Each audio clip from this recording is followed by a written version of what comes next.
Hello everyone, welcome to arts cake creation. So मी इथे cake बनवत आहे. हाफ KGचा केक आहे, चॉकलेट फ्लेवरमध्ये आहे. आणि इथं मी केकला थोडासा पीच आणि पिंक या दोन कलरमध्ये कॉम्बिनेशनमध्ये मी त्याला कोट केलं आहे.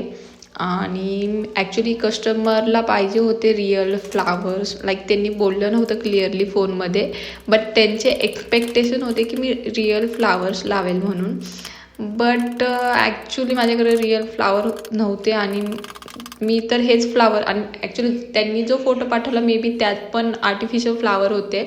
बट काही ते आमचं मिसअंडरस्टँडिंग झालं आणि मी केकला थोडंसं वेगळं पण डेकोरेट केलं. ऑब्व्हियसली आम्हाला होम बेकर्सला वाटतं कधीतरी वेगळं काहीतरी ट्राय करावं, बिकॉज जो त्यांनी फोटो पाठवला तो ऑलमोस्ट सिमिलर होता जे मी त्यांना पहिले केक दिले त्याच्या. सो मग मला असं वाटलं मी वेगळे कलर्स ट्राय करावे आणि थोडंसं वेगळं मी लुक द्यावं. त्यामुळे मी त्याला गोल्डन डस्ट यूज केली होती आणि असे जे नोझलने डिझाईनही केली होती मध्ये. सो मी एक वेगळं लुक करायचं ट्राय केलं. तर फर्स्टली त्यांना ते आवडलं नाही, बट माझ्यासाठी परफेक्ट होतं, बस फ्लावर्स मोठे होते.